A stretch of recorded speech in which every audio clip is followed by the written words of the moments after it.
അത് പോലീസിന്റെ പക്കാ പോക്കറ്റല്ലേ. ഒരു പെങ്കൊച്ച് അത്രയും അനുഭവിച്ചെന്ന് പറഞ്ഞിട്ടും അവർക്കും അമ്മയും പെങ്ങളും കാര്യങ്ങളൊക്കെ ഇല്ലേ. സ്ത്രീ സുരക്ഷയെ കുറിച്ചൊക്കെ എപ്പോഴും 24 മണിക്കൂർ ഇവിടെ പ്രവർത്തിക്കുന്നുണ്ട്, പറയുന്നുണ്ട്. പക്ഷേ അതുകൊണ്ടൊന്നും പ്രയോജനമില്ല എന്നുള്ളത് ഈ ഒരു കേസ് കൊണ്ട് നമുക്ക് മനസ്സിലായല്ലോ.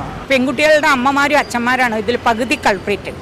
പന്തീരങ്കാവ് ഗാർഹിക പീഡന കേസിൽ യുവതി സ്റ്റേഷനിൽ കേസ് നൽകാൻ എത്തുന്ന ആ ഒരു സമയം തൊട്ട് പോലീസ് പ്രതിക്കൊപ്പം നിൽക്കുന്ന അല്ലെങ്കിൽ പ്രതിയോട് ചായ്വ് കാണിക്കുന്ന ഒരു പ്രവർത്തികളാണ് പുറത്തു വന്നത്. ഇപ്പോഴിതാ പ്രതി രാഹുലിന് രാജ്യം വിടാനുള്ള ബുദ്ധി ഉപദേശിച്ചു നൽകിയത് പന്തീരങ്കാവ് പോലീസ് സ്റ്റേഷനിലെ പോലീസ് ഉദ്യോഗസ്ഥനാണെന്ന് വ്യക്തമായിരിക്കുകയാണ്.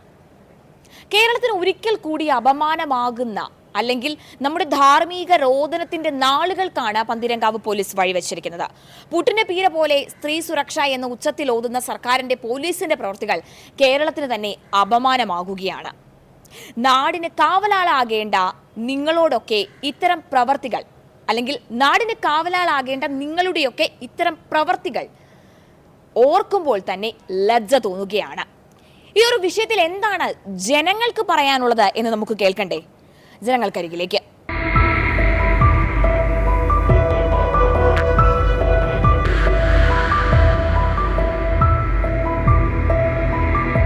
വളരെ മോശം അഭിപ്രായം.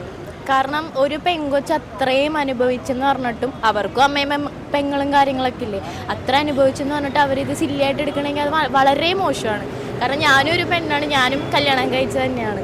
അപ്പം അത്രയും ഞാൻ മാരീഡാണ്. അപ്പം അത്ര അനുഭവിച്ചു, അതും സ്ത്രീധനത്തിൻ്റെ പേരിൽ എന്തിനാ ഇത്രയാണെന്ന് കാണിക്കുന്നത്? കാരണം ഒരു പെങ്കൊച്ചിൻ്റെ ജീവിതത്തിൽ ആ പെങ്കൊച്ച് ഇതുപോലെ ആത്മഹത്യയൊക്കെ ചെയ്ത് കഴിഞ്ഞാൽ ആർക്കാ പോണേ നഷ്ടം? അച്ഛനമ്മക്ക് ഇവർക്കൊന്നും പോകാനുണ്ടാവില്ല, അച്ഛനമ്മർക്ക് വരെ നഷ്ടം ഉണ്ടാവണേ. അപ്പം വളരെ മോശം, അത്രേ ഉള്ളൂ. ഈ കേരളത്തിൽ ഇങ്ങനെയൊക്കെ നടക്കത്തുള്ളൂ, വേറെ ഒന്നും നടക്കത്തൊന്നുമില്ല. അത് ഇന്നത്തെ പേപ്പറിലുണ്ടായിരുന്നു. രാഹുൽ ജർമ്മനിയിലെത്തി, ഇനി ലൂക്കൗട്ട് നോട്ടീസ് പുറപ്പെടുവിച്ചു എന്നൊക്കെ പറഞ്ഞു. പക്ഷെ അതിനു മുമ്പേ ആ പ്രതിനെ അറസ്റ്റ് ചെയ്യാനോ അല്ലെങ്കിൽ ആ പ്രതി നാട് കടക്കാണ്ടിരിക്കാനുള്ള കാര്യങ്ങൾക്ക് പോലീസുകാർക്ക് ചെയ്യാമായിരുന്നു. അവരത് ചെയ്തിട്ടില്ല. അവർക്ക് അതിലെന്തെങ്കിലും സാധാരണ നമ്മുടെ നാട്ടിൽ കാണുമ്പോൾ എന്തെങ്കിലും അട്ടിമറി കണ്ടിട്ടുണ്ടാവും.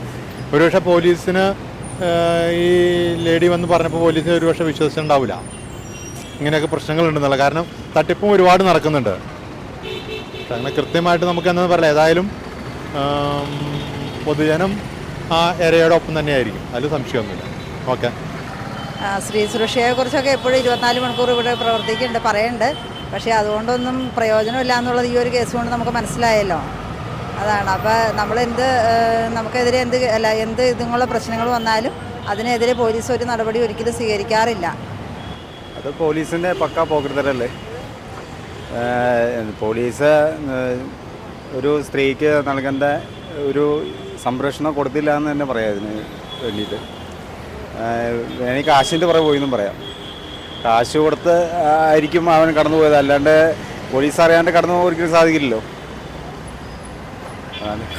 അല്ല, അവർ ചെയ്യുന്നത് വളരെ തെറ്റാണ്. ഒരു പെൺകുട്ടിക്ക് ഇങ്ങനെയൊക്കെ വന്നിട്ട് അവരെല്ലാ കാര്യം എക്സ്പ്ലെയിൻ ചെയ്ത് പറഞ്ഞിട്ട് പോലും അവർക്ക് യാതൊരു ഡിസിഷനും എടുക്കാതെ മറ്റേ ആളുടെ സൈഡിൽ നിന്ന് ചെയ്യുന്നത് വളരെ തെറ്റാണ്. അത് പ്രസംഗം മാത്രമേ ഉള്ളൂ, വാക്കിൽ മാത്രമേ ഉള്ളൂ, പ്രവൃത്തിയിലില്ല.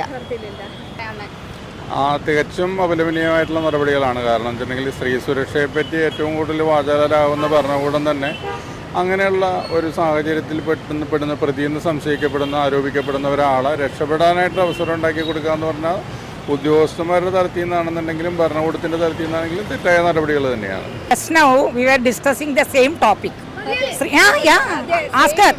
ഞാൻ പറയായിരുന്നു പെൺകുട്ടികളുടെ അമ്മമാരും അച്ഛന്മാരാണ് ഇതിൽ പകുതി കൾപ്രിറ്റ്. എൻ്റെ മോള് നല്ല എഡ്യൂക്കേറ്റഡ് ആണ്, അവൾക്ക് നാളെ നല്ല ഫ്യൂച്ചർ ഉണ്ട്. We are supporting then why should you ask for money or gold? അതാണ് വിചാരിക്കേണ്ടത്. അത് കാലം മാറി, ബാക്കി എല്ലാത്തിലും നമ്മൾ മുമ്പോട്ടാണ്. പക്ഷേ ഈ കാര്യത്തിൽ ഇപ്പോഴും കാര്യങ്ങളാണ് ഇപ്പോൾ നടക്കുന്നത്. പെൺകുട്ടികൾക്ക് കോൺഫിഡൻസ് കൊടുക്കണമെങ്കിൽ വീട്ടിൽ നിന്നായിരിക്കണം ആദ്യത്തെ സപ്പോർട്ട്. കുട്ടിക്കാലത്ത് ടീച്ചേഴ്സും ഒക്കെ കൊടുക്കില്ലേ, അതുപോലെ. പക്ഷേ അത് കഴിഞ്ഞിട്ട് വീട്ടുകാർ സപ്പോർട്ട് ചെയ്തിട്ടില്ലെങ്കിൽ ആ കുട്ടി വേറൊരു വിസ്മയമായി തീരുമായിരുന്നു. ഷുവറല്ല. അതാണ്. അതുകൊണ്ട് നിങ്ങൾ മീഡിയ വളരെ അതിൽ നിങ്ങളായിരിക്കണം അതിന് അവയർനെസ് ഉണ്ടാക്കാൻ ഫസ്റ്റ് മുമ്പിൽ നിൽക്കണ്ടേ.